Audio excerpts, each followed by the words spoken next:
はい、こんにちは。戸田博之です。お元気ですか？最近私たちはポーランドから来たある人物とお友達になりました。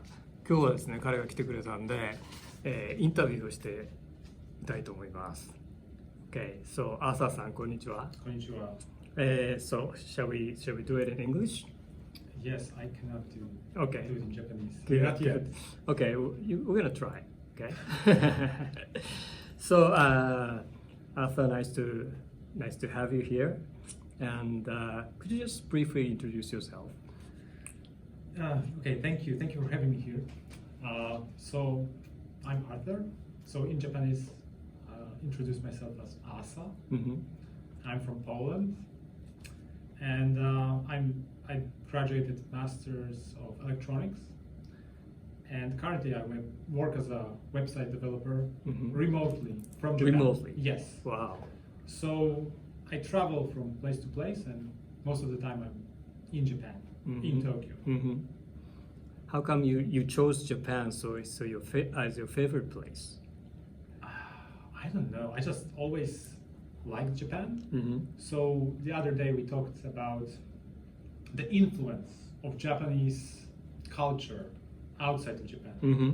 and I watched Which you were not really aware of. Yes. So that's interesting for us. Right. So I just remember, even when I was a child, I watched some anime. I didn't know it's Japanese. Mm-hmm. And I remember when I was 8, watching Sailor Moon. Seramun. Moon. And yeah, that stayed with me until now. I So see. even recently I saw Sailor Moon in Japanese TV. Mm-hmm. It was so interesting to see it again. I see. Now, actually, we live very close to Akihabara, which is Yes. which is kind of a anime mecca here in Japan. So, have you visited there? Yes, Mhm. yes. But, so I've been in Japan before for 1 year on a working holiday. Mm-hmm. And we used to, actually, so I also live nearby Akihabara. And we used to go quite often to Akihabara. I see. Because of Don Quixote, Mm-hmm. and there are like some gaming places. Mm. So yeah, I know this place. So, I understand that you are familiar with the sort of Japanese culture since you were a child. But when was your first time to come over here? So when I was exchange student in Australia, Mm. I wanted to visit Japan on my way home. So I then see. I came to Japan, Mm-hmm. and that was my first time I came to Japan. When was it? That was 2012. 2012. 2012. Mm-hmm. And yeah, that was a very interesting experience to me. Yeah. Were there any surprises here when you come over here? So I don't remember very well, but I think I saw Japan as a very modern country, like the cutting edge of technology. Mhm. But at the time I arrived, the technology, for example, payment technology in Poland was way more advanced Mhm. back then. I see. So in Japan it was just cash, Hmm. and also trains. Mm. They looked very old. I see. But at the same time, I saw these old things in Japan, and like traditional old buildings and things were actually next to some very modern and cutting-edge technology actually. Hmm. So that was very interesting at the moment. So you kind of felt the gap between your previous image of Japan versus your actual experience here. So yes, kind of. So I imagined Japan is just the most advanced society. So everything is like sci-fi movies, Hmm. and then it turned out it's not, and that I was see. actually very good. Mm. It was a very positive experience because what I liked the most was the connection between the modern Japan Hmm. and the traditional Japan. I see. So that was very beautiful because, for example, in Poland, people just want to stick to the tradition. So I feel like that. Like the innovations are not so welcomed in Poland, like in Japan. I see. Okay. But in Japan, the traditional way of living it very smoothly proceeds, connects to the modern way. So I can see that now very clearly, for example, the music. So my favorite songs, Japanese songs, are the ones where you can hear the traditional Japanese instruments. Sorry, I forgot the name of the traditional Japanese instruments. Shamisen? Yes, Like a for guitar example, type? yes. So like folk music, but also with like a J-pop and beat. Oh, I see. Okay. Yeah. Okay. So yeah, that's one. So do you see the difference? Do you kind of feel the difference between your own music and the Japanese music? Yes, of course. Hmm. I mean, yeah, it's very different. So, but I'm not expert on music, so I cannot elaborate on that. Mm-hmm. Yeah, just about the feelings. Okay. So this is your what? How many times have you been here? It's So like a the third first time I arrived was just for 1 month. 1 month. Okay. And it happened because I wanted to stay 3 months because my visa, my tourist visa, allowed me to stay 3 months. But I see. Okay. I didn't know anything about Japan, so I didn't know where to buy food. So I was every day just buying yakisoba at 7-Eleven. Yeah, And just like we do. We go to McDonald's every day when I first visit in the United States, right? Very Yes. similar. So yeah, McDonald's was also my way to go. Okay. I was just eating at McDonald's and yakisoba at 7-Eleven. So I ran out of money very quickly, and that's why I had to go back to Poland. So you ran out of money. So Yes, I just spent all the money in 1 month. And at that time, a yen was very expensive. I see. Okay. So that's another thing. Mm. And then a few years later, 2018, I came here to working holiday. I see.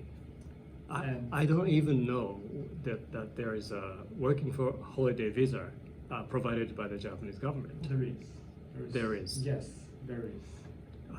Could you just talk about that, because we can just somebody may be interested in hearing about that. So at that moment, at that time, I worked for a company based in California. I So see. that was remote work. Mhm. And I actually didn't feel good because I wanted to go to Japan a lot, but I had like those commitments and I couldn't move because that wasn't work on my laptop. It was like a computer, stationary. Oh, computer. okay. And kind of luckily, they finished the cooperation. Like I didn't work with the company anymore. Few months before my deadline to applying for working holiday. And also at that time I met this Polish girl who happened to be in Tokyo, like on the website for foreigners, how to say that? It's like international friends, something like that. And I thought, oh, there is a Polish girl in Tokyo. So I asked her, hey, what are you doing in Tokyo? Because I was very curious. I wanted to be in Tokyo too. Okay. And she said she applied for this working holiday. She's on working holiday. And then I started to ask her questions like how to do it. So actually now we are friends after years back. We keep talking, but we actually never met. She lives in Chiba now. Oh, And we are going to meet someday. okay. So you have not met her. No, we just know each other from internet. Okay, We follow good. each other on social Wow, media. wow, that's and pretty we, modern. we share experiences of Japan as well.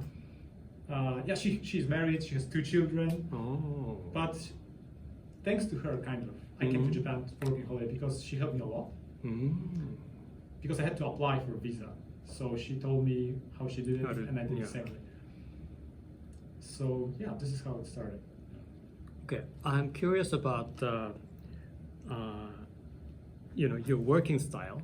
I mean, you work from home. I mean, you live in share house right now, Yes, and then so you can work from anywhere, right? yes. So what's going to be your plan in the future? I mean, you may be staying here for a while, for a while. Then you may change your mind to go to any other place. So yes, currently I'm staying in Japan, but every now and then I go somewhere else. So for example, last year I went for 1 month to Korea and 3 months in Australia. And That's on the, like a sightseeing visa. I mean, visitor. Yes, I mean, because currently I don't need to stay longer anywhere. That's why I'm staying most of the time on tourist visa. I see. If I have to stay longer, I'll just probably use different visa. And yeah, so my plan currently is just to stay in Japan. Mhm. And yeah, just actually because of business, go to different countries, and because of business, want to stay in Japan. So probably I will apply for business visa in Japan and other countries later as well. Mhm. So it's not like I want to stay in one place all the time, but currently my main country is Japan. I see. Listening to you, I just kind of I just found that I don't know much about the Japanese system, especially for receiving foreigners to work here. And I overheard that Japan tends to be very strict, very not very kind for the foreigners to do the startups here in Japan, when compared with like a state like country like United States. So what do you think about that? I mean, do you feel the same way, or? Yeah, so initially when I came to Japan last year, I thought I will get a business visa, but requirements were too high for me, just a little bit too high. Okay. For example, the monthly or yearly income was a little bit above my at the time income. okay. I mean, that's still manageable, but I decided I'll just see what's going on. What can I do? So even for startups, you need to show some proof of your earnability. I mean, how much you can make to come in here. Yeah, I mean, so that was one of kind of visas. And actually, I don't know about all of them yet. So it's more like currently I'm staying on this visa, Okay. and when the time comes, like a proper time, I'm going to check more opportunities. Opportunities. Yeah. So before coming to Japan, I read an article about 3 Polish women who were living in UK at the time, and they decided they will just start a business with Japan. So they came to Japan, found business partners to produce Japanese knives, and Japanese what? Japanese knives. Knives. Knives. Pocho. Hi. And they start to sell them in UK and maybe Europe, I don't know. But I remember they had a huge revenue, so that was a very good idea, because Japanese knives are known for good quality. I think so. Yeah. There's one place called Kappabashi. Have you been there? No. In Tokyo. I mean, maybe. It's an area very close to Asakusa, where let me put it this way. So everybody who wants to open up a restaurant should go there, because you have everything for your preparation. You got the signages, you have all the utensils, you have all these, I don't know, everything, including if you're the knives, everything. So when you decided to open up a restaurant or any food related shops, you can just go there. You can get everything you need to start up your own business. So that's Kappabashi. Kappabashi. Kappa is a very unique imaginary animal. It's almost like a human, but with some I know. I think I know. You know what I mean. So maybe I can show you the image of that when I post this thing onto YouTube. But so here's a place for that. So this girl, start up the knife business. Oh, I see. I mean, I just read article about those. Oh, article. Okay, good. So you may be on one of those magazines in one day. Hopefully, yeah. Do you have any specific plans? I mean, I just focus now on my business. Yes, I know that. Ah, okay. So I just focus on my business. Hmm. Thank you. So you're currently employed by some company? No, or? so I just work as a website developer, Mhm. or let's say also social media manager. I see. And So it's on contract basis. yeah, so if I have clients, I can work on that. I see. I'm curious also about that kind of thing. I mean, how can you get the business? Yeah, I mean, so you just keep working with people Mhm. and just grow your business and It's like a personal connection that you know mean- you build your business relationship first for somehow, and then sort of they refer you to somebody else. I mean, if you, because I believe like you have to do like, you have to work diligently, I'd say, like perfect service. So if you deliver perfect service, Okay. you have a business relationship with people Mhm. you work with. Yeah. So then you can grow your network by just doing the Doing proper that. job, good job, Mm. and yeah, I think that's it.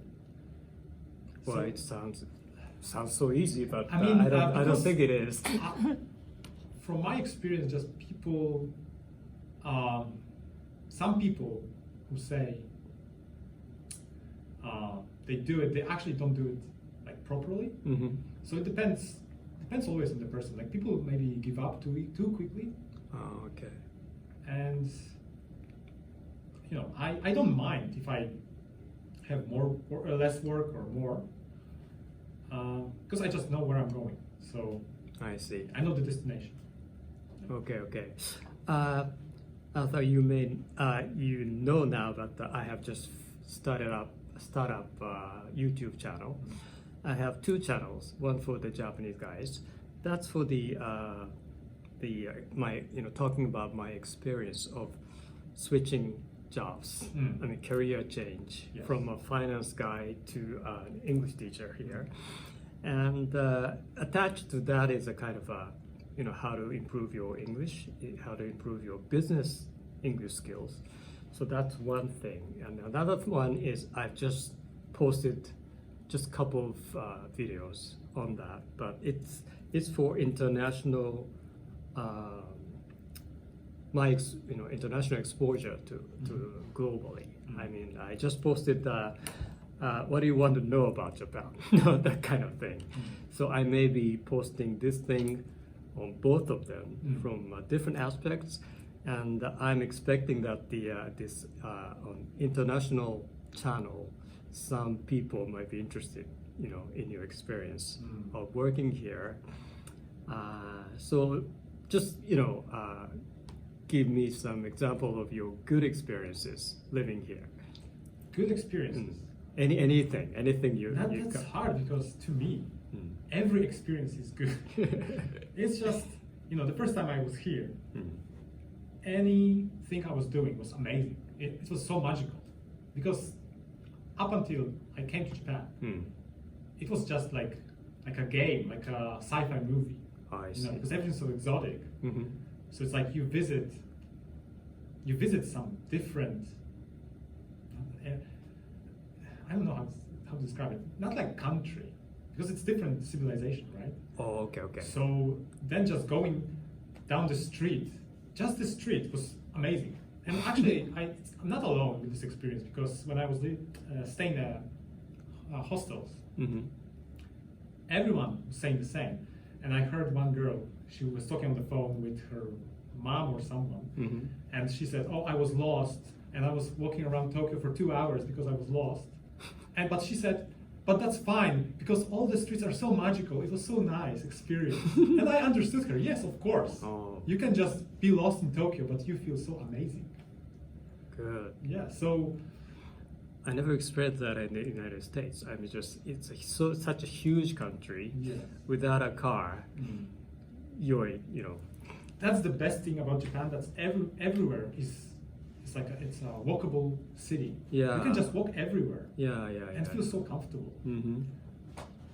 I mean, if you have to drive somewhere, it would be so endoxining. Mm-hmm. So you experienced the life in Tokyo and any other cities? I also stayed for 3 months in Osaka, Osaka, okay. and yeah, a little bit in Hiroshima, a little bit in Fukuoka, a little bit in Nagasaki, Mm. but not enough. I want to stay longer in those other cities.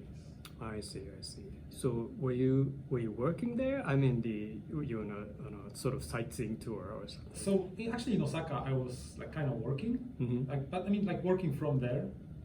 But in other cities, I was just sightseeing. I see. Yeah, actually, I wanted to record like material content from those Mhm. cities, but I didn't prepare well, so there is no content. I see. Okay. Well, I think listening to you, I think everything sounds very easy for you. But like working from home, it's not very typical for many Japanese. You graduate from school and you work for some company. You just stay there. You don't think about moving around because since I did some translation work and as you said, you never saw this girl in Chiba, even though you have this long-term relationship. I have some relationship with the translation agencies. I've never met them, but transactions kept on coming. Yeah. Until recently, the artificial intelligence thing, I mean the translation work, even though, especially if these are not the very complicated or some expert area, the number of transactions are decreasing. So I'm not really doing that anymore. But I have some sort of a image of working from anywhere using computers and online, but that doesn't sound very realistic for many people. So tell me how easy it is or how difficult it is to do that. When did you start doing that? So yes, I mean it depends. Because my idea before was just to be a programmer, I see. and at that time it became possible to work remotely because for a long time programmers had to like work from the office. Mm-hmm. And yeah, so I had to like prepare a long time to be a programmer, and then So work. you study that, right? I mean, so I studied electronics, but then so it was really little bit related to programming. Mm-hmm. But later I learned website development, and yes, that's one thing. But now I see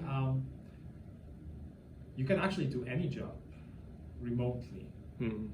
But of course, it's difficult in terms it's maybe people are afraid because nothing is guaranteed. Mm-hmm. But people who really want to do it, they can find a way.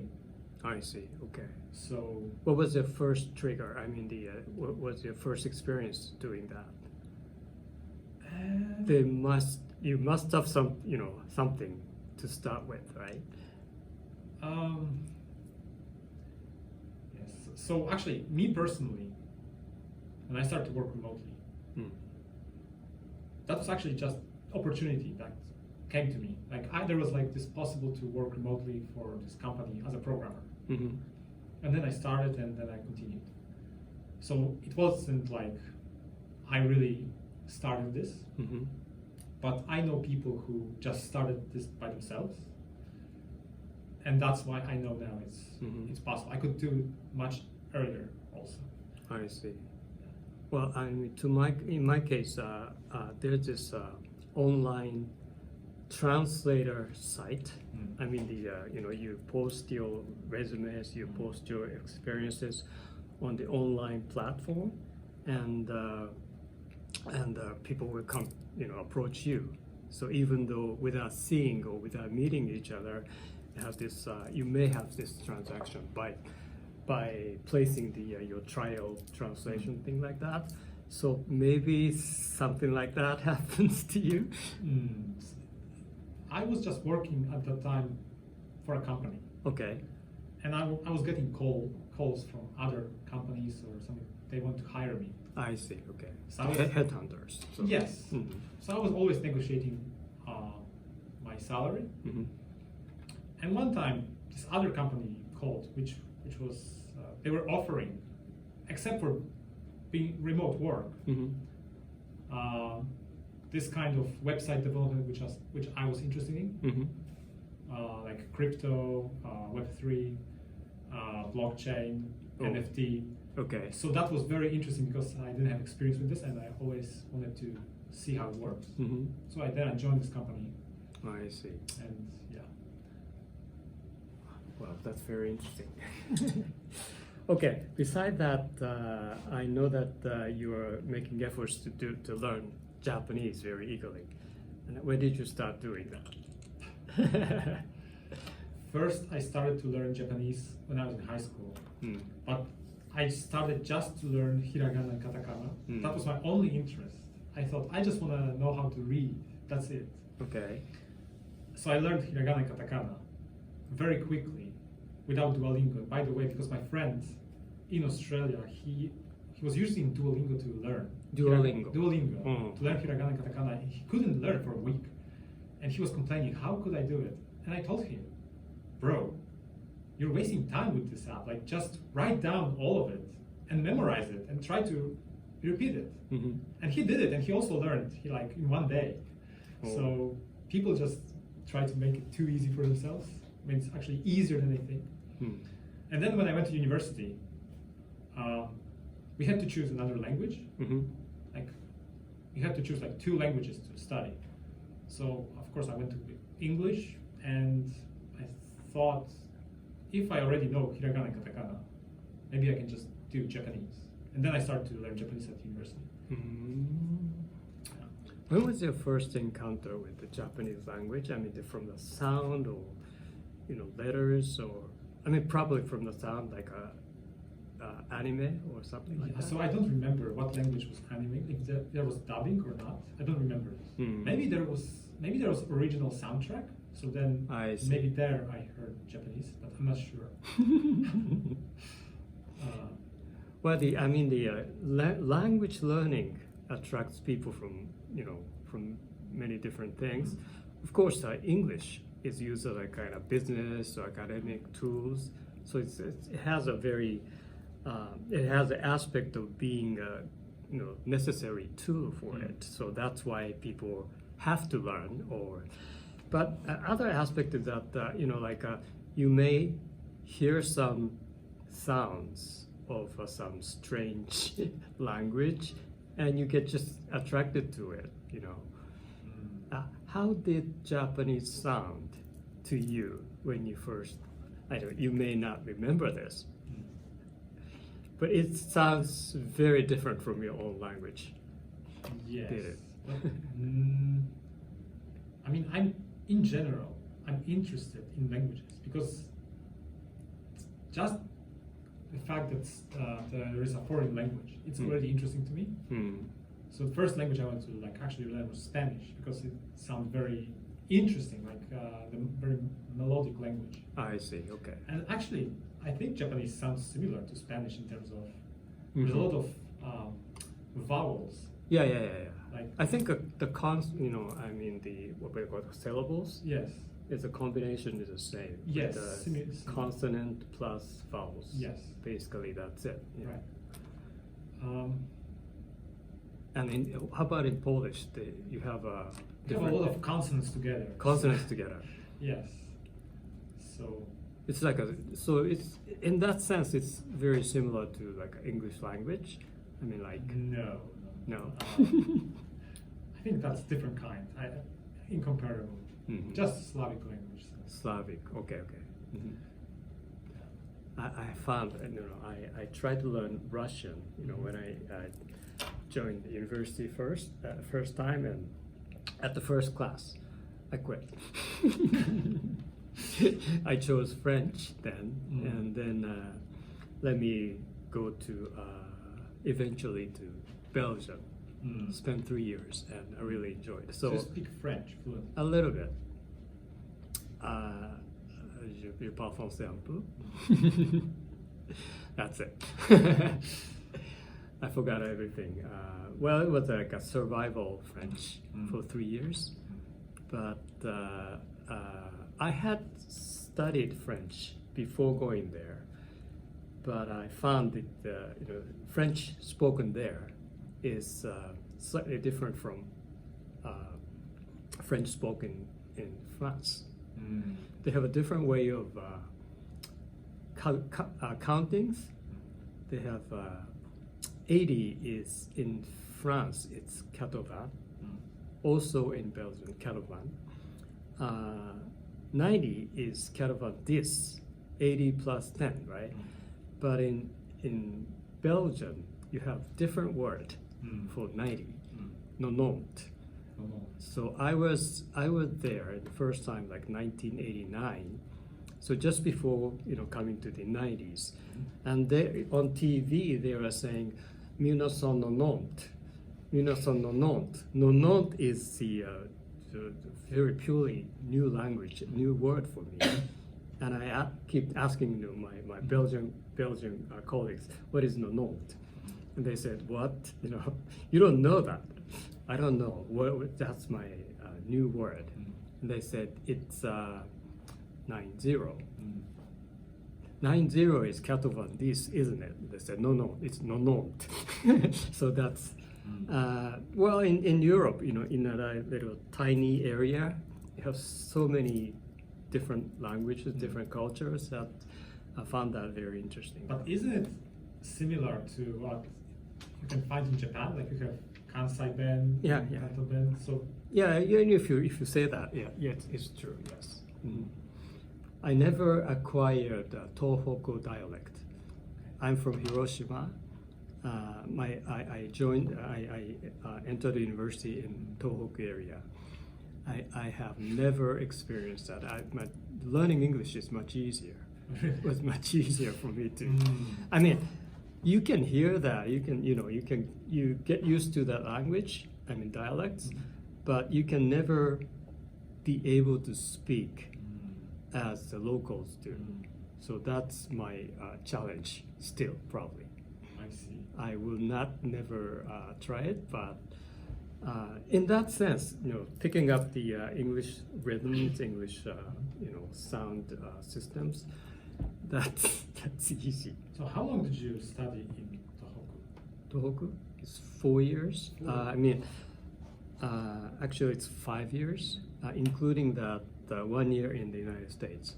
I was an exchange student to America, in the United States, for 1 year.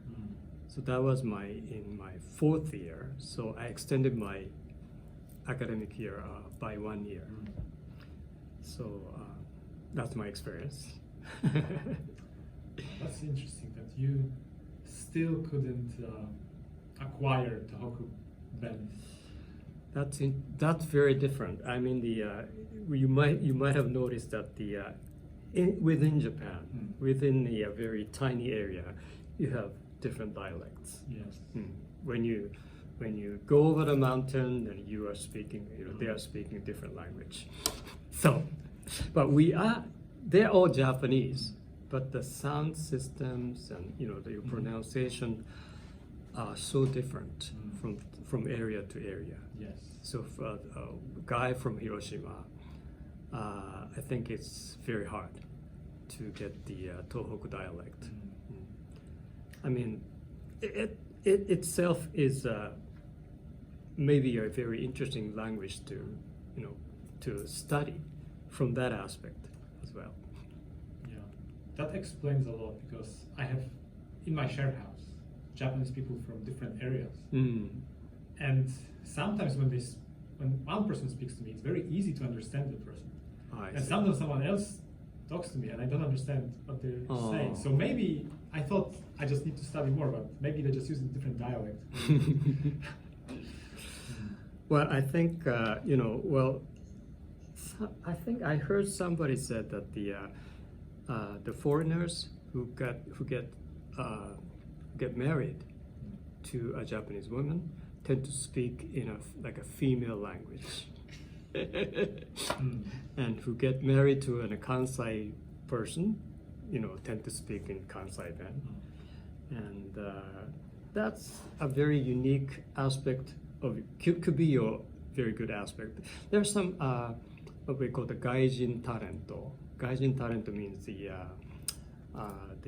TV, people from overseas, and then when they get married to a Japanese, woman, and then if she happens to be from Kansai area, the guy became fluent in the Kansai dialect, and that could be very appealing to the TV people. So that could happen. So you may find some strength in there, but that's a side talk. But that reminds me, I'm not sure, probably you don't know, but I think it's the same happens to Japanese people who go abroad, study abroad, because there's also a different way. For example, in English, like guys in general speak differently than girls. Yeah. And I already experienced that when a Japanese girl had a, let's say, American boyfriend, and she speaks like a guy. I see.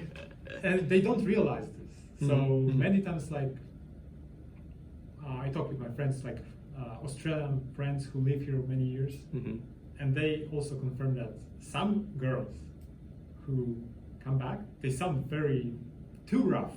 I see. Because they speak like guys. I They don't see. realize this. Without knowing, right? Yes. That's another challenge. I mean, after having studied like English for over a half century, I mean, over 50 years, I can never be like a native, right? So that's the cultural aspects and that kind of thing is much more challenging, I think. Yes. Okay, so I think. So what's your plan now? I mean, you're gonna stay here for a while? Yes, my plan is to keep staying in Japan. I'm going to Poland for Easter for 1 month. Maybe visit my friends around Europe, and then come back to Japan again. Okay. And we'll see. And I heard from you that you were interested in, kind of disseminating your experience here in Japan to globally, probably using a YouTube or something like that. Yes. Talk about that. So for now, I just started my X Twitter account, and I don't have much time, so I just post sometimes my experiences. But already I gather content for my YouTube channel and Instagram and other channels, so hopefully soon I start posting more Okay, content. good. Yeah. We're looking forward to watching that, and Thank you. probably we can do this type of kind of collaborative work. Yes, hopefully. Okay, thank you so much Thank you so today, much. and I really enjoyed talking to you. Yeah, me too. Okay. Thank you so much. Okay, we're gonna do this again. Okay? Yes, of course. All right. So, thanks. Thank you.